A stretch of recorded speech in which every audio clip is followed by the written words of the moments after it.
Hola, ¿qué tal? ¿Cómo están? Soy Pablo, hijo de profe, a mucha honra, y estoy acá un nuevo episodio en el cual estoy con Agustín. Saludos, Agustín, ¿cómo estás?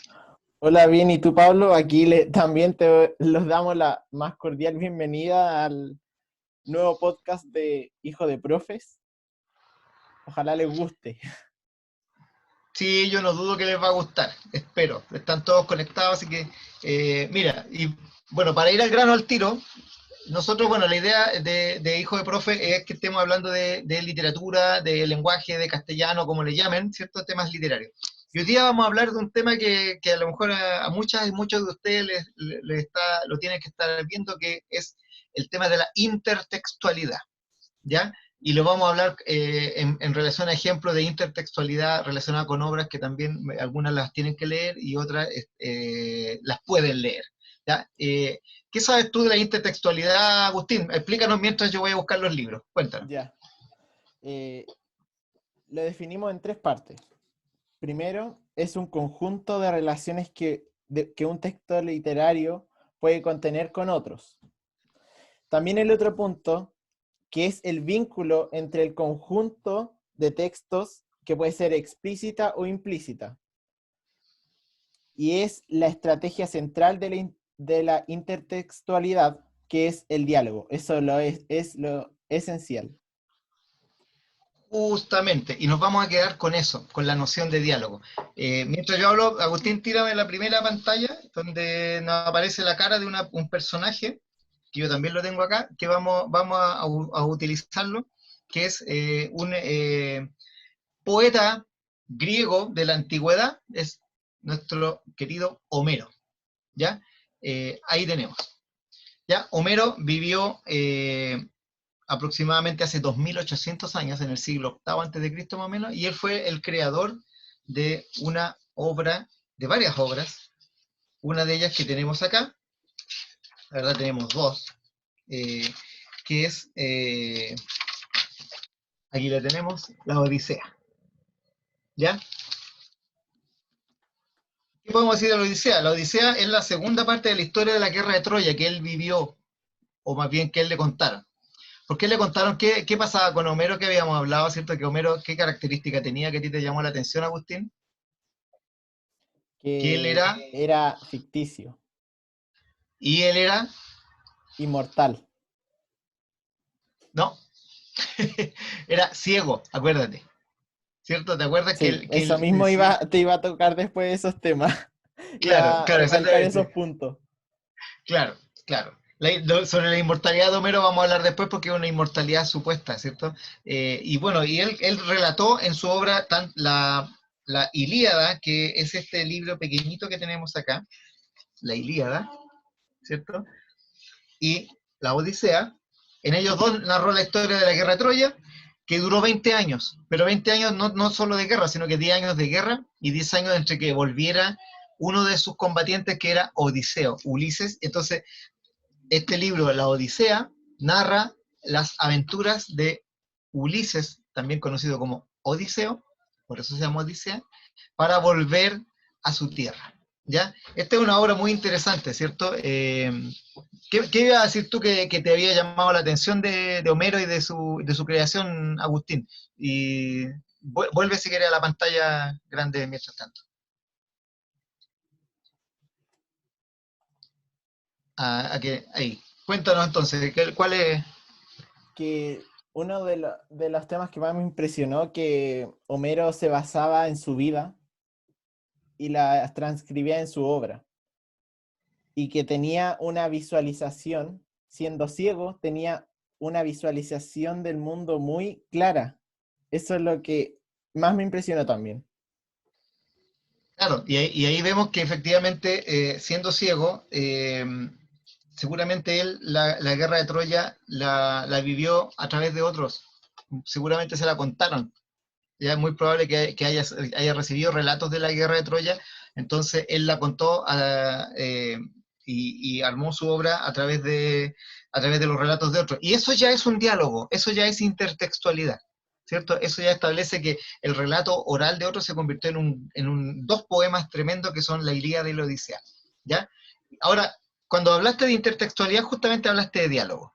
Y eso, en el fondo, se trata de eso. La intertextualidad se trata de cómo los autores y las autoras son capaces de hacer que los libros dialoguen, que los textos dialoguen. Y hoy día vamos a hablar del diálogo entre dos libros que acá tenemos.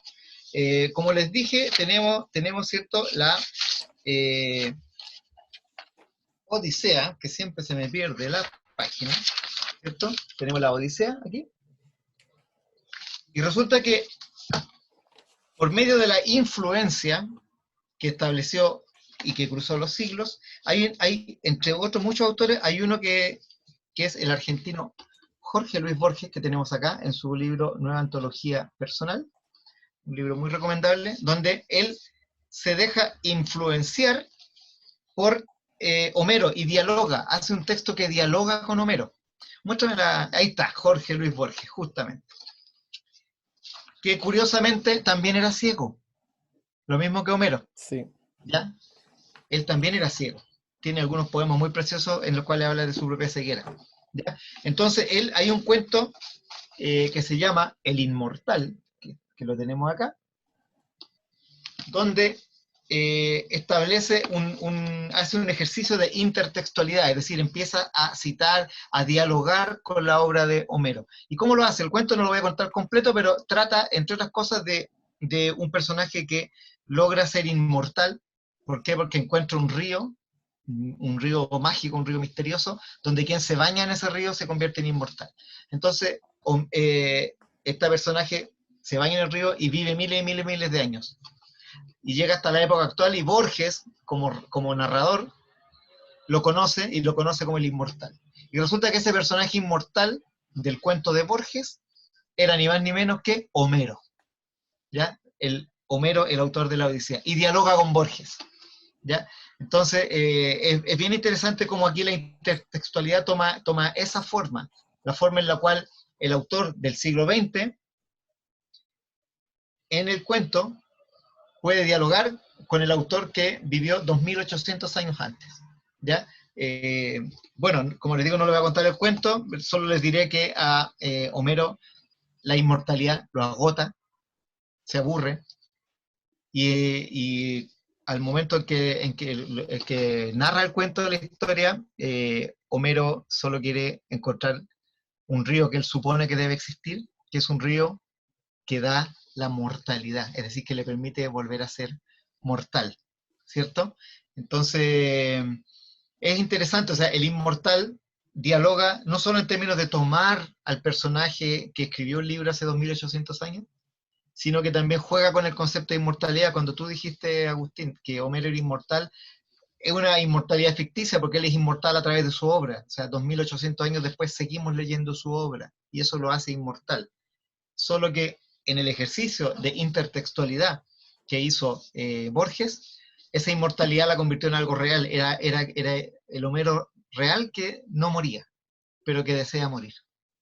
Entonces, la intertextualidad, resumiendo, es el diálogo entre dos libros, entre dos textos. En este caso hablamos de la Odisea, que dialoga con el cuento El Inmortal de Borges, y esto es una de las maneras en las cuales nosotros podemos entender cuando hablamos de un diálogo, ¿ya? Del diálogo que establecen los autores y los textos unos entre otros. Esa es la intertextualidad.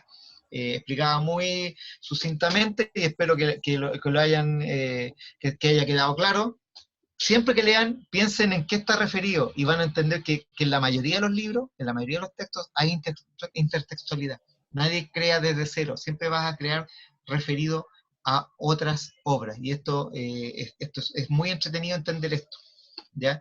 Así que, ¿tiene algo más que comentar, Agustín? O si no, Sí, pasamos para a... finalizar, voy a proyectar una pintura como dato freak Ujú. interesante, que a mí me pareció muy interesante, que se llama La Primavera. Es de Botticelli, un pintor italiano, que es uno de los grandes iconos del Renacimiento también. Esta pintura está en la galería de degli Uffizi, no está muy bien mi italiano. De Uffizi. Sí, degli Uffizi. es lo mejor de los museos de Florencia, o sea, está en el lugar más topísimo de los museos de Florencia. Y se puede ver en la imagen que está Venus al medio, como la diosa central, La diosa del y también amor. la diosa del amor. Ujú, Y dice, les voy a explicar un poco sobre las descripciones de la pintura. Por ujú. ejemplo, hay un bosque cerrado y oscuro que se puede ver al fondo que hay, detrás de los árboles hay algo más allá, que eso tiene un significado. Y Claro, se vienen unas luces detrás. sí, Ujú, y también para vincularlo con la literatura, ujú. el pintor se basó primero en el diseño de la narración de toda esta pintura, que tiene un sentido narrativo también. No sé qué te parece a ti. Claro, o sea, claramente es una escena que es dinámica, que tiene que haber una historia detrás, tú ves cosas que están pasando, o sea, tú ves hacia el lado izquierdo ves una persona que está recogiendo frutos, ves a tres jóvenes danzando, al otro lado ves a dos personas que están siendo, parece que acosadas o atacadas por algún ser que viene de las tinieblas, ¿cierto? Arriba hay un angelito que está volando, que debe ser Cupido Cupido. seguramente, que es Cupido quien dispara las flechas del amor para que la gente se enamore unos de otros. Mira, y otra cosa, estuve investigando, él también se basó en un texto de un poeta romano que se llama Ovidio, en los fastos de Ovidio. Él se basó para hacer esta obra. Entonces, ahí también hay un ejercicio de intertextualidad. O sea, el Exactamente. pintor, porque la intertextualidad no es solo entre textos, es entre obras de arte.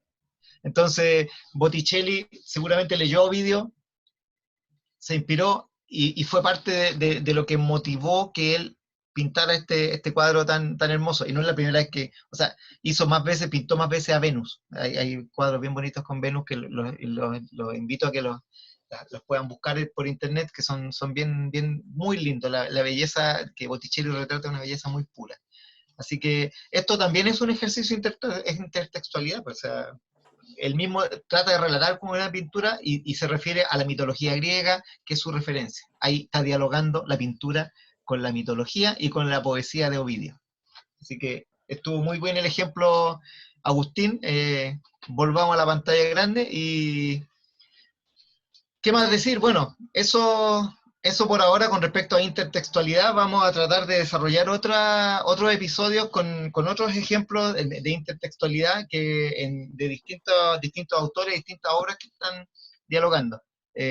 Recuerden de leer siempre con las antenas bien paradas, buscando cuáles son las señales de intertextualidad. O sea, si ustedes ven un texto y les recuerda algo, no es casual, eso debe estar ahí, síganlo. O sea, no importa por muy obvio que sea.